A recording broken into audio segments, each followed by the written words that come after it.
bienvenue dans l'exposition rock. Là, je suis près des Rois du Bal. Les Rois du Bal, c'est qui? Ce sont les musiciens qui, au début des années 70, fin des années 60 même, mais début des années 70, eh bien, vont vivre de leur musique. Ce sont les premiers musiciens qui vont vivre de leur musique en faisant du bal, en faisant des reprises.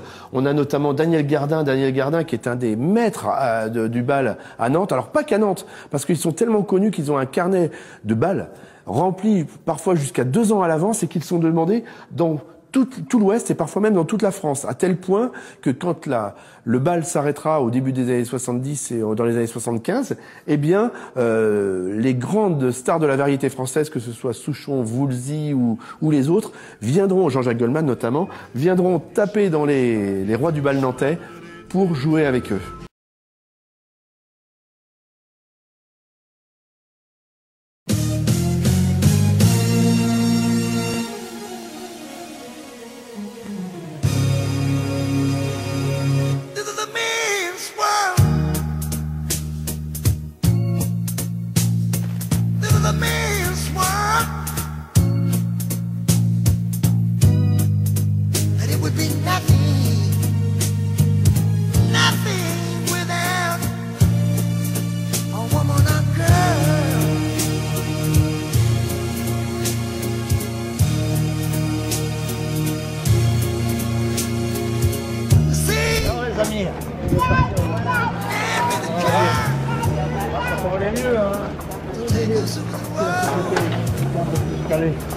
Mais là on marche vraiment on marche sur les œufs là. Ça va? On peut prendre le train pour pas t'emmerder. Tu vois? Je paye le ticket, je coûte 11 € quand même. Tu vois? Pas de train. Et dernièrement, pas de train.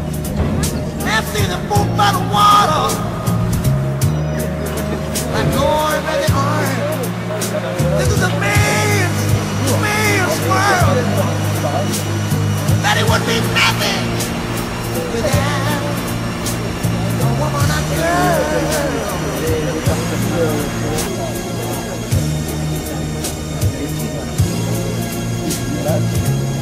Nothing about a little baby girl and a baby boys. Man makes them happy.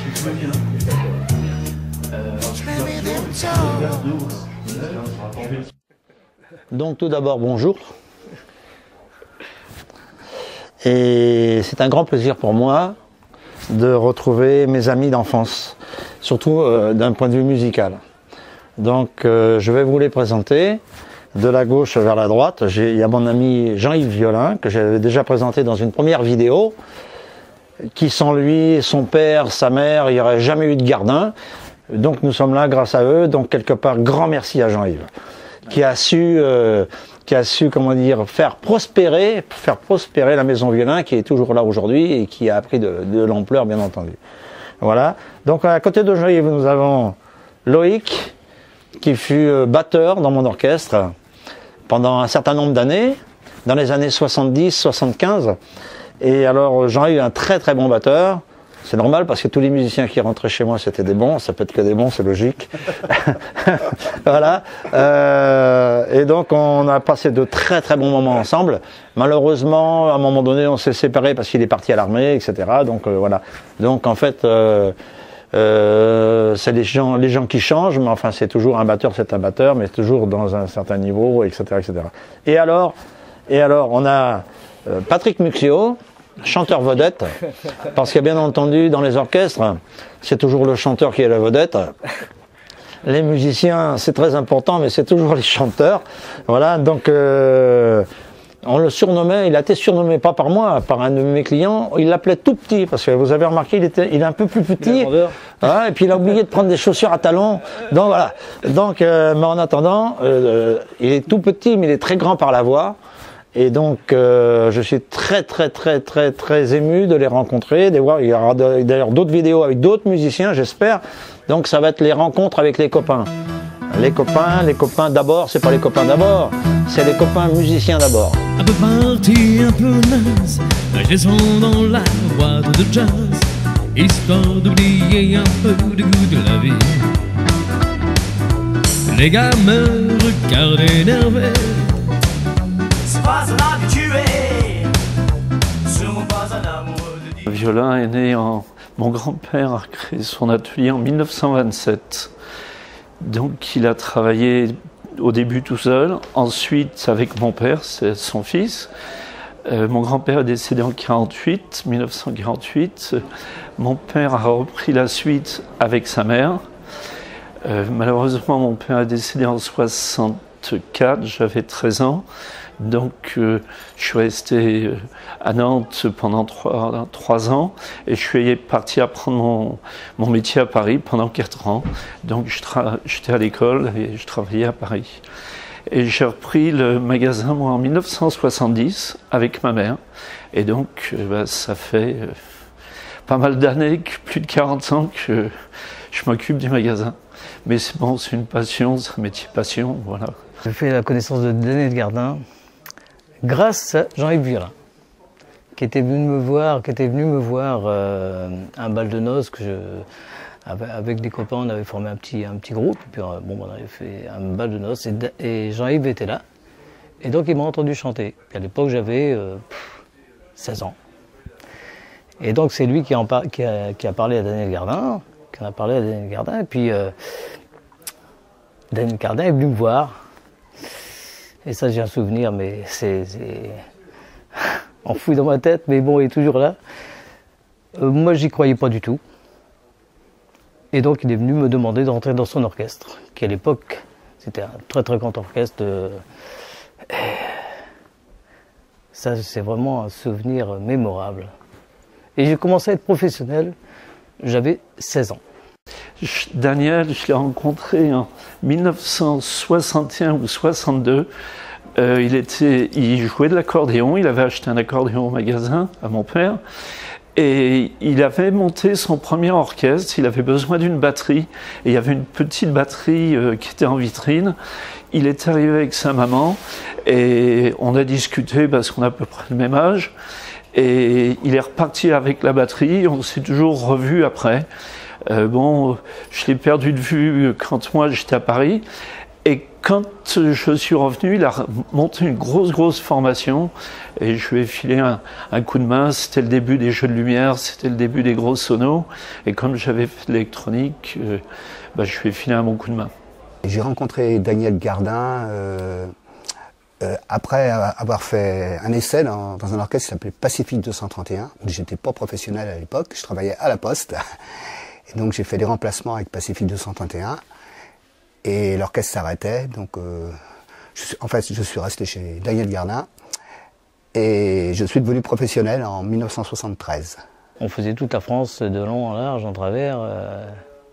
J'ai des souvenirs super avec les musiciens parce qu'on était la joyeuse équipe que nous appelait.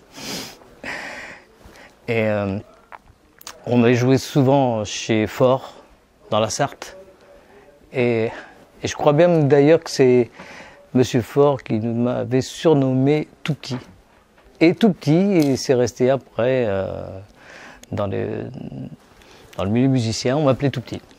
Et oui, on a fait des balles, par exemple, chez Fort, on était dans la Sarthe, on était adulés, hein, carrément, et ça fonctionnait bien, quoi. Il y a une bonne équipe, je crois que, à part au-delà de la technique musicale, on se prenait pas la tête, on faisait des disques, hein, on faisait des disques, on reprenait des disques, on faisait du repiquage, c'est-à-dire pour faire le disque pareil, en fait, qu'il était. Et donc on jouait ça, donc ça nous arrivait de jouer par exemple chez Rabalan en Vendée, 7 heures de rang. Le bal durait 7 heures. Voilà. Moi j'avais un morceau de repos sur 7 heures. On sortait crevé, quoi. Je suis parti un jour avec lui, il allait dans une grande salle dans la Sarthe. On part, le camion tombe en panne. J'étais parti, moi, pour juste l'aider le dimanche, et on est resté sur place 4 jours. On s'était bien marré, on s'était bien amusé. On est resté quelques jours là-bas, et comme on n'avait pas de sous, parce qu'en fin de compte, il fallait qu'il paye la réparation du camion. Donc on était dans un petit hôtel et on buvait qu'au des viandox, en fait. Mais quand le camion a été réparé, on était se faire un gros repas quand même. Par contre, en revenant au magasin, ma mère était toute seule et là, je me suis bien fait engueuler. Alors il a pris ma défense, il m'a dit Jean-Yves ne pouvait pas revenir. Voilà, c'est un petit truc marrant. Et je me rappelle que le premier morceau d'essai pour entrer avec Daniel Gardin, c'était Viens de Marie Laforêt. C'est étonnant, mais c'est comme ça. Et donc, c'était vraiment j'ai des souvenirs formidables, quoi. Je suis très content de l'avoir revu, puis j'espère qu'on va se revoir souvent, parce qu'après 40 ans, donc chacun était de son côté, c'est un peu ça la vie de musicien. Donc je suis très content de l'avoir revu, d'avoir revu Patrick aussi, et j'espère qu'on va se revoir souvent, parce qu'on a plein de choses à raconter. Il y a tellement d'anecdotes qui ne reviennent pas comme ça, mais c'est en parlant, bah ouais, tu te rappelles de ça, ah ouais, c'était bien, on était fous. C'est grâce à toi, Daniel, que j'ai pu faire vraiment le métier que je voulais. Donc, chanteur. Et tu vois, j'ai commencé avec toi. Et là, ça fait à peine 3 ans que j'ai arrêté. Donc, j'ai 63 ans, j'ai arrêté à 60 ans. Et tout ce temps-là, j'ai fait que du chant. Et encore merci de m'avoir donné ma chance. Babylone, et le palais du grand lama, avec des amants de Vérone, au sommet du Fujiyama. Calme, elle est encore et m'enivrer de vin de palme. D'un coup, souffler le vent. Goodbye, my love, goodbye. La la la la la la. La la la la la la la. Et les paroles ne me reviennent plus.